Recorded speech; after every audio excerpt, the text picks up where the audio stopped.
గౌరవనీయులు పెద్దలు మీరు మొన్ననే గెలిపించిన మల్కాజ్గిరి ఎమ్మెల్యే సోదరులు మరి రాజశేఖర రెడ్డి గారు, గౌరవనీయులు పెద్దలు, మరి ఈరోజు మీ అందరి దగ్గరికి మీ ఆశీర్వాదం కోసం, మీ దీవెన కోసం, మీ మద్దతు కోసం ఇచ్చేసిన మల్కాజ్గిరి పార్లమెంట్ అభ్యర్థి గౌరవనీయులు శ్రీ రాగిడి లక్ష్మారెడ్డి గారు, గౌరవనీయులు మాజీ మంత్రివర్యులు, మరి మీ అందరికీ ఆప్తులు, సోషల్ మీడియా సూపర్ స్టార్ గౌరవనీయులు మాజీ మంత్రి అన్న మల్లన్న గారికి, అదేవిధంగా సోదరులు నందికట్టి శ్రీధర్ గారు, గౌరవనీయులైన మా సీనియర్ నాయకులు పెద్దలు బద్దం పరశురామ్ రెడ్డి గారు, మా అల్వాల్ కార్పొరేటర్ సోదరి చింతల విజయశాంతి శ్రీనివాస్ రెడ్డి గారు, గౌరవనీయులు సోదరి సబితా కిషోర్ గారు, అదేవిధంగా సోదరి మీనా ఉపేందర్ రెడ్డి గారు, సోదరి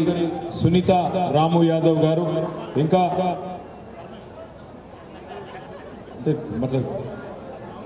మనోళ్ళు బలవంతంగా అని పేర్లు తెప్పించేటట్టు వేదిక మీద ఉన్న సీనియర్ నాయకులకు, డివిజన్ అధ్యక్షులకు, పరమేష్కు, ఈ చిన్నోనికి కూడా పేరు అందరికీ పేరు పేరున హృదయపూర్వకంగా నమస్కారం. హృదయపూర్వకంగా మీ అందరికీ, మా తమ్ముళ్లకు చెల్లెళ్ళు కనబడతలేదు, ఓన్లీ మా తమ్ముళ్ళే కనబడుతున్నారు. మా తమ్ముళ్ళందరికీ పేరు పేరున హృదయపూర్వకంగా నమస్కారం. మే 13 నాడు ఎలక్షన్లు ఉన్నాయి, తెలుసా లేదా? తెలుసా?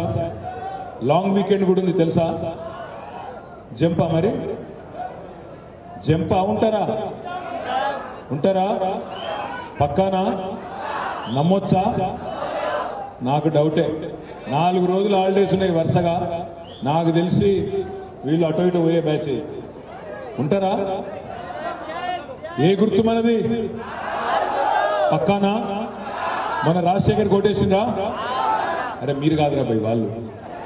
రాజశేఖర్ కోటేసిండ్రా, మొన్న కేసీఆర్ గారు కోటేసిండ్రా? ఎట్లుంది మరి కాంగ్రెస్ ప్రభుత్వం? బాలేదా? కరెంటు పోతుందా రోజు? 6 గ్యారంటీలు ఏంటో తెలుసా మీకు? 6 గ్యారంటీలు అంటే ఏంటంటే, ఒక గ్యారంటీ ఇన్వర్టర్, 2వ గ్యారంటీ జనరేటర్, 3వ గ్యారంటీ క్యాండిల్ లైట్లు, 4వ గ్యారంటీ టార్చ్ లైటు, 5వ గ్యారంటీ పవర్ బ్యాంకు, 6వ గ్యారంటీ ఛార్జింగ్ బల్బు. ఇవన్నీ పెట్టుకుంటేనే కాంగ్రెస్ ఉంటే కరెంట్ ఉండదు, కాంగ్రెస్ ఉంటే కరెంటు ఉండదు అనే మాట పదే 5 నెలలు మొత్తం ఆనాడు 5 నెలల కిందట ఎలక్షన్లో చెప్పినాం. మీరు నమ్మిండ్రు, ఓటేసిండ్రు. హైదరాబాద్ లో ఒక్క సీటు కూడా కాంగ్రెస్ కి ఇవ్వకుండా అన్ని సీట్లు కేసీఆర్ గారికి ఇచ్చినందుకు ముందుగా మీ అందరికీ నా శిరస్సు వంచి హృదయపూర్వకంగా ధన్యవాదాలు, నమస్కారాలు. అందులో ముఖ్యంగా మల్కాజ్గిరిలో రాజశేఖర రెడ్డి గారికి 50,000 ఓట్ల మెజారిటీ ఇచ్చినందుకు మీ అందరికీ శిరస్సు వంచి నమస్కారం. మరి ఈరోజు పార్లమెంట్ ఎలక్షన్లు వచ్చినాయి. పార్లమెంట్ ఎలక్షన్ రాగానే కొంతమంది మాట్లాడతారు, ఏమని? అన్నా పార్లమెంట్ కదా, ఇట్లా బీఆర్ఎస్ పాత్ర ఏముంటది, బీఆర్ఎస్ ఎందుకు ఓటేయాలి అని మాట్లాడతారు. ఎందుకు ఉండాలి బీఆర్ఎస్ ఎంపీలు అని మాట్లాడతారు. మీకు ఒక 4-5 కారణాలు నేను చెప్తాను ఎందుకు ఉండాలి అని. మొట్టమొదటిది, కేసీఆర్ గారు 2001లో టీఆర్ఎస్ అనే పార్టీ పెట్టినప్పుడు ఆ రోజు సార్ ఒక మాట అన్నారు, మన తెలంగాణను మనం సాధించుకోవాలంటే, మన రాష్ట్రం మనం తెచ్చుకోవాలంటే పార్లమెంట్ లో మనం శాసించే పరిస్థితి ఉండాలి, మనం కొట్లాడి తెలంగాణ తెచ్చుకోవాలి, కాబట్టి మీరు నాకు ఎంపీలు గెలిపియండి అన్నారు. కేసీఆర్ ఆ మాట అనగానే ఆ రోజున్న రాజశేఖర రెడ్డి గారు, చంద్రబాబు నాయుడు గారు ఏమన్నారంటే, కేసీఆర్ గారి పార్టీ ఒకవేళ తెలంగాణలోని అన్ని సీట్లు గెలిచినా, 17 గెలిచినా, ఢిల్లీలో బిల్లు పాస్ కావాలంటే పార్లమెంట్ లో 272 మంది మద్దతు ఉండాలి కదా, మరి ఎట్లా చేస్తాడు కేసీఆర్ తెలంగాణ అని చెప్పి ఆ రోజు హేళన చేసుకుంటా, ఇన్సల్ట్ చేసుకుంటా మాట్లాడారు. కానీ ఏం జరిగింది మరి? 2004లో ఆనాడు 5 ఎంపీలు గెలిచినాం మనం. కానీ ఈ 5 ఎంపీలతోనే పంచపాండవుల్లాగా కేసీఆర్ ఢిల్లీకి వేయిండు, 32 పార్టీలను ఒప్పించి మెప్పించి రాశి కంటే వాసి ముఖ్యమని మంది ఎంతమంది అన్నది కాదు ఒప్పించే దమ్ముందా లేదా అని చెప్పి 272 మందిని ఒప్పించి తెలంగాణను 2014లో తెచ్చిన నాయకుడు కేసీఆర్ గారు అనే మాట నేను మీకు గుర్తు చేస్తా ఉన్నా. ఎందుకుండాలి బీఆర్ఎస్ ఎంపీలంటే గందుకుండాలి. ఎందుకంటే కాంగ్రెస్ ఎంపీలైనా బీజేపీ ఎంపీలైనా వాళ్ళ పరిస్థితి ఏంది? రాహుల్ గాంధీ, నరేంద్ర మోడీ ఏం చెప్తే అది చేస్తారు. ఉస్కో అంటే ఉస్కో, డిస్కో అంటే డిస్కో, ఉటో అంటే ఉటో, బయట అంటే బయట. అంతకు మించి తెలంగాణ గురించి తెగించి కొట్లాడే దమ్ము వాళ్ళకు ఉండదు. ఎట్లా అంటారా? ఇప్పుడు నాకున్న ఇన్ఫర్మేషన్ ఏంటంటే జూన్ 2 తారీఖు తర్వాత, అంటే తెలంగాణ ఏర్పడి 10 ఏళ్లు నిండుతుంది ఈ జూన్ 2వ తారీఖు. జూన్ 2 తర్వాత కేంద్ర ప్రభుత్వం ఆలోచన చేస్తున్నదని సమాచారం.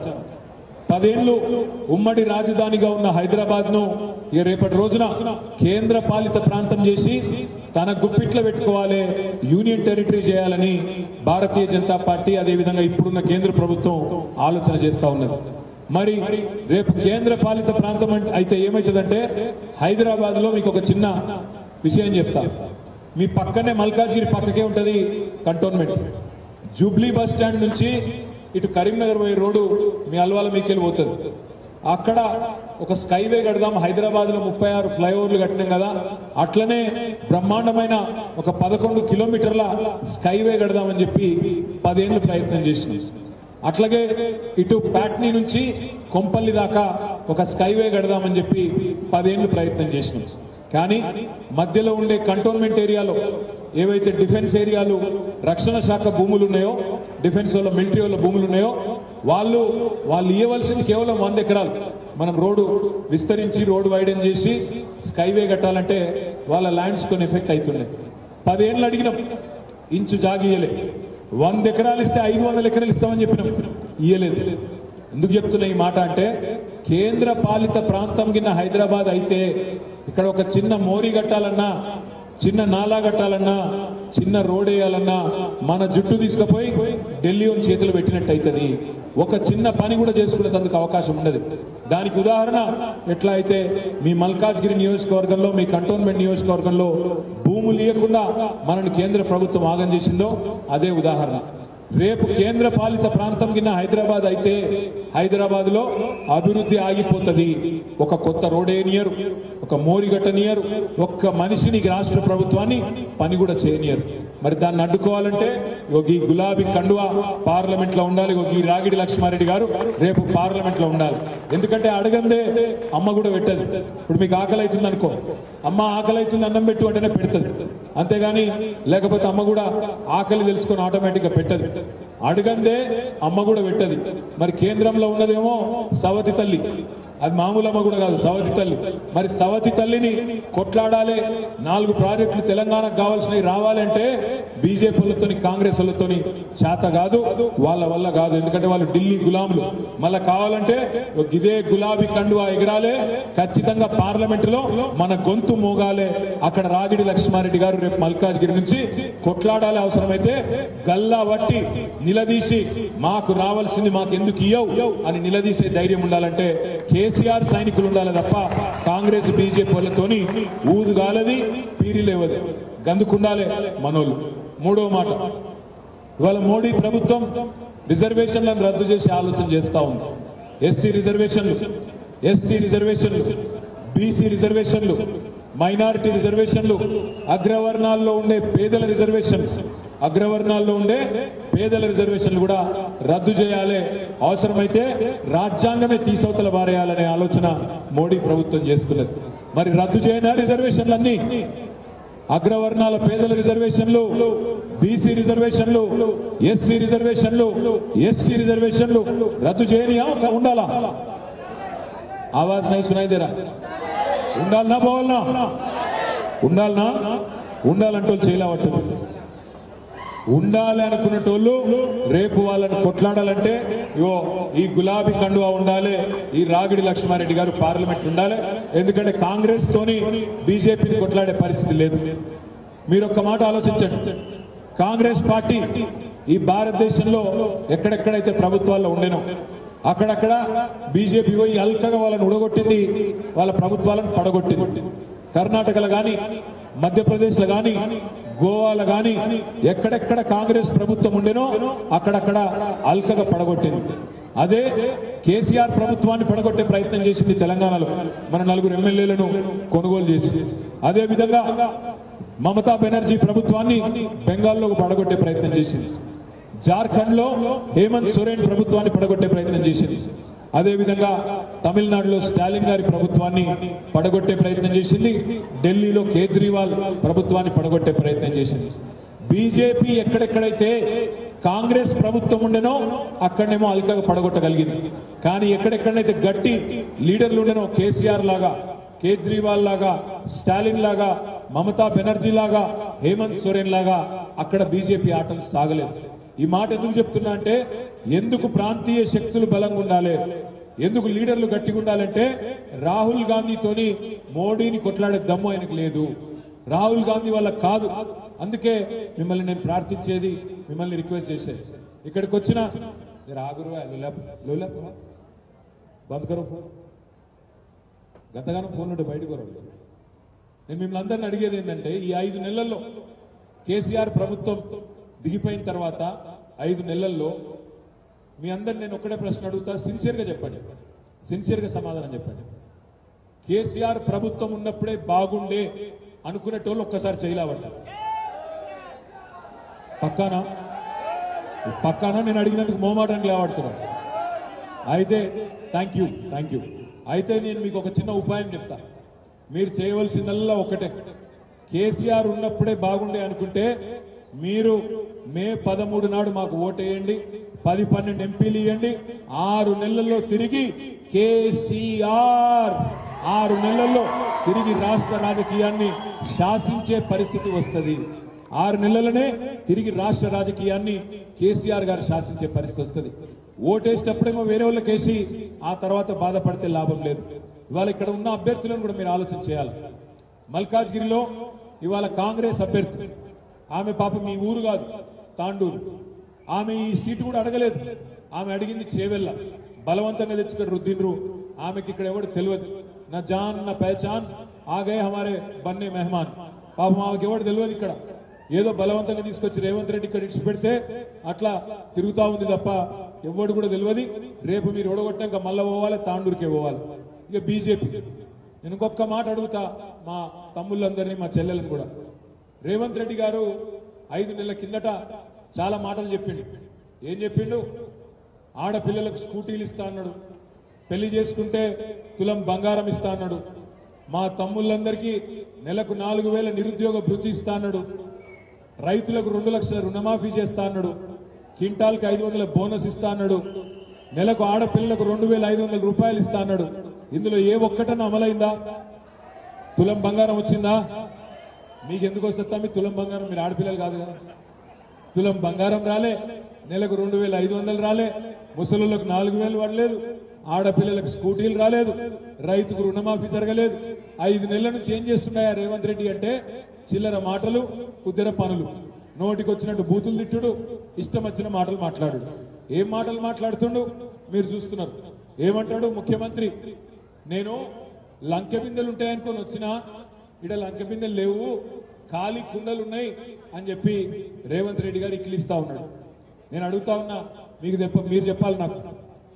లంకె బిందెల కోసం గడ్డపారలు పట్టుకొని, తట్టపారలు పట్టుకొని, అర్ధరాత్రి నెత్తి మీద బట్ట కప్పుకొని ఎవరు తిరుగుతారు? పాడుబడ్డ గుడులలో, పాడుబడ్డ గడిలలో. ఎవరు వినబడతలేదు? దొంగలు లంగలు తిరుగుతారు.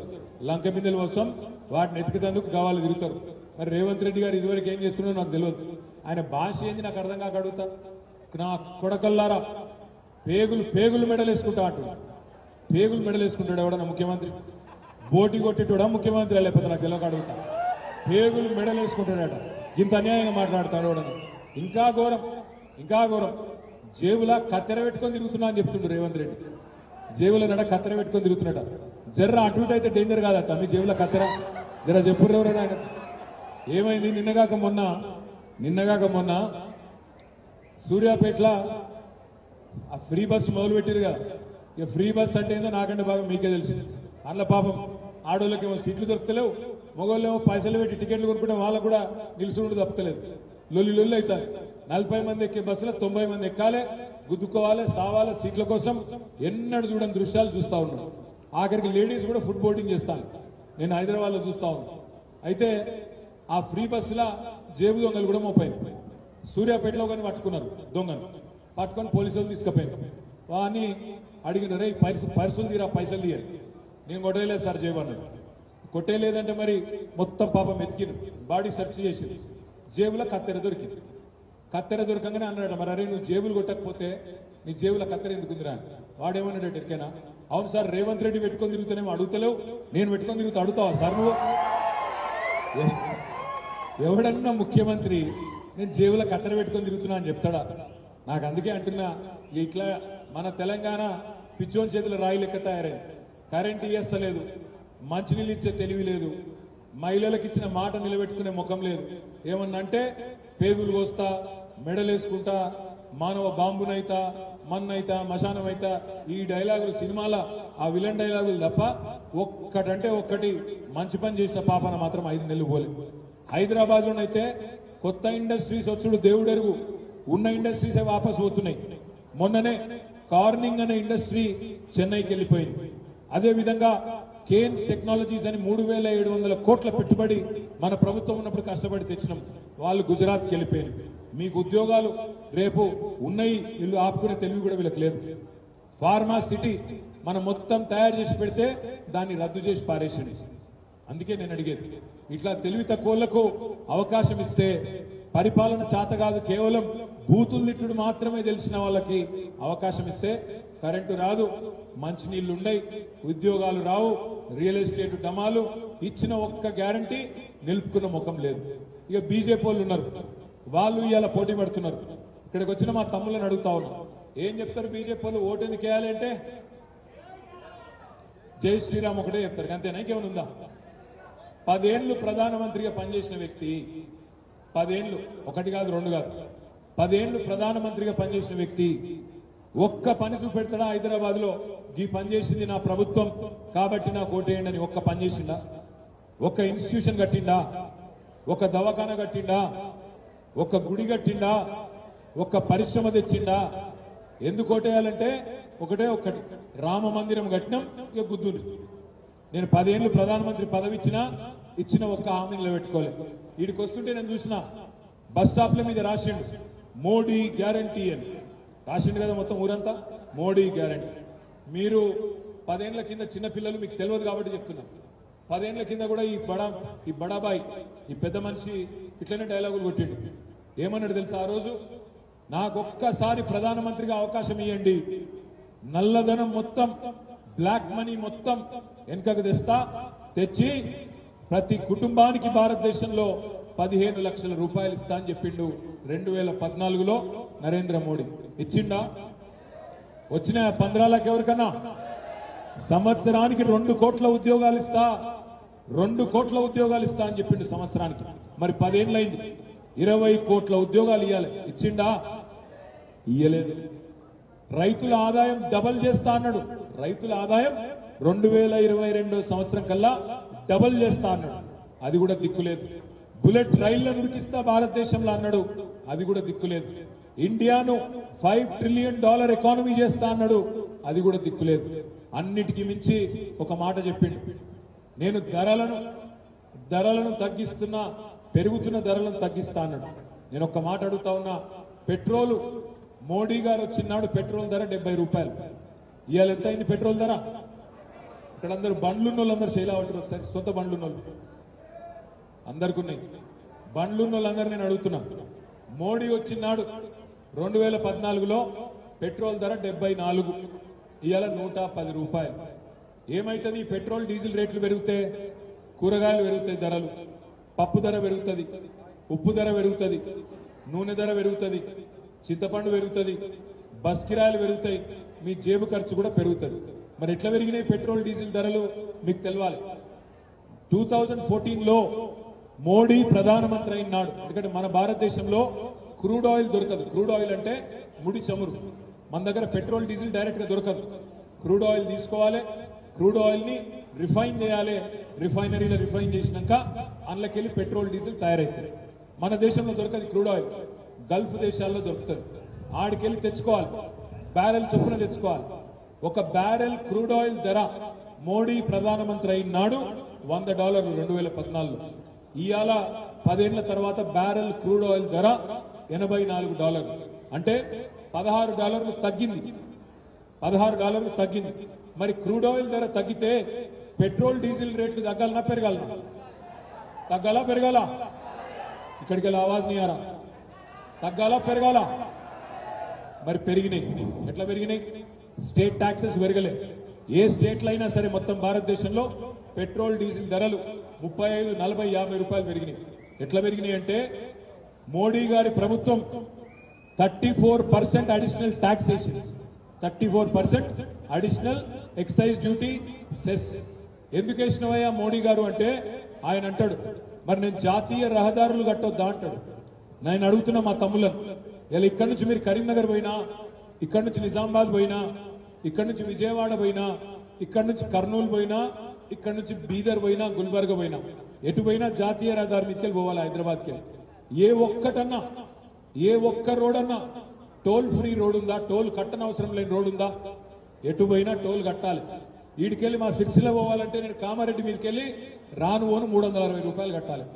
మరి పెట్రోల్ మీద డీజిల్ మీద నువ్వు వేసిన ట్యాక్స్ జాతీయ రహదారులు కట్టేందుకైతే మళ్ళా టోల్ ఎందుకు వేస్తున్నావు అంటే సమాధానం చెప్పడు. నేను మీకు ఒక మాట చెప్తా, 10 ఏళ్లలో మోడీ ప్రభుత్వం పెట్రోల్ మీద డీజిల్ మీద వేసిన అడిషనల్ పన్నుల వల్ల దోచుకున్నది ఎంతనో తెలుసా? 30 లక్షల కోట్ల రూపాయలు. అంటే ప్రతిరోజు మీరు మీ బండ్లలో పెట్రోల్ కొట్టించినప్పుడు, మన ట్రాక్టర్లలో, మన కార్లలో డీజిల్ పోయించినప్పుడు ప్రతిరోజు పన్నులు ఏవైతే కేంద్ర ప్రభుత్వానికి పోతున్నాయో ఈ 10 ఏళ్లలో 30 లక్షల కోట్లు జమైనాయి. ఏం చేసిండు 30 లక్షల కోట్లతోని? అదానీ, అంబానీ లాంటి పెద్ద పెద్ద సేట్ల 14.5 లక్షల కోట్ల రూపాయల రుణాలు మాఫ్ చేసిండు నరేంద్ర మోడీ. ఆలోచించండి. అందుకే భారతదేశంలో ఏమైతుందో తెలుసుకోవాల్సింది, ఆలోచించవలసింది మీరు. మీకు అనిపించచ్చు ఈయన చెప్పేది నిజమేనా అని. ఇప్పుడు నేను చెప్పింది తప్పు అని ఈటెల రాజేందర్ రుజువు చేసిన, కిషన్ రెడ్డి రుజువు చేసిన, బండి సంజయ్ రుజువు చేసిన, రేపు మధ్యాహ్నం ఈ టైం కల్లా మీకే వచ్చిన ఎమ్మెల్యే పదవికి రాజీనామా చేసి మీ చేతిలో పెట్టి మళ్ళీ రాజకీయాల నుంచి తప్పుకుంటానంట. అంటే ఇది నేను చెప్పింది అక్షర సత్యం. ఇది ఒక్కరోజు కాదు, దేశమంతా చెప్తున్నాం. కానీ దీని వినవడనియరు, కనవడనియరు మీకు. ఎందుకు? రామ్ మందిరం పేరు మీద హిందూ ఖత్రేమే హే అని, హిందువులకు ఏదో డేంజర్ వచ్చిందని, పాకిస్తాన్ ఏదో చేసిందని, బంగ్లాదేశ్ ఇచ్చిందని అని అడ్డమైన ముచ్చట్లు చెప్పుకుంటా వాట్సాప్లల్లా నెత్తులు ఖరాబ్ చేసుడు, మతం పేరు మీద రాజకీయం చేసుడు తప్ప ఈ 10 ఏళ్లలో నరేంద్ర మోడీ అంటే ఆయనే చేసిందేమీ లేదు. దయచేసి నేను మిమ్మల్ని కోరేది ఒకటే, 10 ఏళ్ళు ఆయనకు అవకాశం ఇచ్చినా, ఇలా హైదరాబాద్కి వచ్చినా, తెలంగాణకు వచ్చినా ఒక్క ప్రశ్నకు సమాధానం చెప్పలేడు. ఒక్క కాలేజ్ ఇయ్యలే, ఒక్క స్కూల్ పెట్టలే, ఒక్క పరిశ్రమ తేలే, ఒక్క ప్రామిస్ కూడా తెలంగాణకి ఇచ్చిన ఒక్క ప్రామిస్ కూడా నిలబెట్టుకోలే. మన కాళేశ్వరం ప్రాజెక్టుకు గానీ, పాలమూరు రంగారెడ్డి ఎత్తిపోతల పథకానికి గానీ జాతీయ హోదా ఇస్తా అన్నాడు, అది కూడా నిలబెట్టుకోలే. మరి ఎందుకు వేయాలి మనం ఈటెల రాజేందర్ గారి కోటు? 60 రూపాయల డీజిల్ ని 105 చేసినందుక, 74 రూపాయల పెట్రోల్ ను 110 చేసినందుక, లేదా మన ముక్కు విండి ఆ పైసలు తీసుకుపోయి అదానికి, అంబానికి చేతిలో పెట్టినందుక? ఎందుకు వేయాలి ఓటు? ఆలోచించండి. మీకు కావలసిన గవర్నమెంట్, మీకోసం పనిచేసే గవర్నమెంట్ మీకు ఉండాలంటే, మీకు నచ్చిన నాయకులు మీ మధ్యన ఉండాలంటే మిమ్మల్ని నేను కోరేది ఒకటి, రామ్ మందిర్ అనగానే ఆగం కావద్దు, అయోధ్య ఫోటోలు రాగానే ఆగం కావద్దు. గుడి మనం కూడా కట్టినాం. గుడి మనం కట్టలేదు. ఆ యాదగిరి గుట్టలో పక్కనే కేసీఆర్ గారు 4 ఏళ్ల కిందటనే యాదాద్రి లక్ష్మీ నరసింహస్వామి దేవాలయం కట్టలేదా? ఎన్నడన్నా దేవాలయాన్ని అడ్డం పెట్టుకుని రాజకీయం చేసినామా? దేవుణ్ణి అడ్డం పెట్టుకుని రాజకీయం చేసినామా? అయినా రాముడు ఏం చెప్పిండు? శ్రీరాముడు దేవుడు. రాముడు కూడా ఒక మాట చెప్పిండు, రాజధర్మం పాటించమన్నాడు. రాజధర్మం అంటే ఏంది? నీ పరిపాలనలో అందరిని ఒకటే తిరిగి చూడాలి. హిందువైనా, ముస్లిం అయినా ఒకటే తిరిగి చూడాలి. అదే విధంగా గుజరాత్ అయినా, తెలంగాణ అయినా ఒకటే తిరిగి చూడాలి. కానీ ఈ ప్రధానమంత్రి పైకరట్లేదు. హైదరాబాద్ కు వరదలు వస్తే నయా పైసా సాయం చేయడు, గుజరాత్ కు వరదలు వస్తే 1000 కోట్లు సాయం చేస్తాడు. అందుకే మా మల్కాజ్గిరి తమ్ముళ్ళందరూ నేను కోరేది, ఆగం కాకండి, ఆలోచించి ఓటేయండి. దయచేసి ఓటుకు రండి. ఎందుకంటే నా లాంగ్ వీకెండ్ ఉంది కదా, 4 రోజులు సెలవు ఉన్నాయి కదా, దీన్ని కూడా సెలవు తీసుకుందాం అనుకుంటే 5 ఏళ్లు బాధపడే పరిస్థితి వస్తుంది. మనకిష్టం లేని నాయకులు లంగలు దొంగలు రాజ్యం వెళ్తారు, మళ్ళొక్కసారి మోసపోతాం. రేవంత్ రెడ్డి గారు 2023లో మోసం చేసిండు, మోడీ గారు 2014లో మోసం చేసిండు. మరి ఇద్దరు మోసగాళ్లకు ఒకటే ఓటుతో బుద్ధి చెప్పొచ్చే అవకాశం ఇవాళ మీకు మే 13 నాడు ఉంది. మరి కేసీఆర్ గారు ప్రత్యేకంగా ఒక మంచి మనిషి, మరి మీలో ఒకడు రాగిడి లక్ష్మారెడ్డి గారిని మీ దగ్గర పంపించిండు. మీలో ఒకడు రాగిడి, ఎందుకంటే రాజేందర్ గారిది హుజూరాబాద్, సునీత గారిది తాండూర్, ఇద్దరు పొలిటికల్ టూరిస్టులే.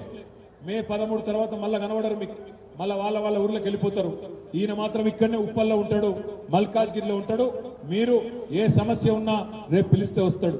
రాజశేఖర్ ని గెలిపించిండ్రు, లక్ష్మారెడ్డి గారిని కూడా గెలిపిస్తే ఇద్దరు కూడా మంచిగా జోడెద్దుల మాదిరిగా కలిసి కేంద్ర రాష్ట్ర ప్రభుత్వాల మెడలు వంచే పని తప్పకుండా చేస్తాం. దయచేసి మే 13 నాడు వచ్చి కారు గుర్తు కోటేసి లక్ష్మారెడ్డి గారిని గెలిపించాలని మనస్ఫూర్తిగా మీ అందరినీ వేడుకుంటూ పేరు పేరున నమస్కారాలు తెలియజేస్తూ జై తెలంగాణ.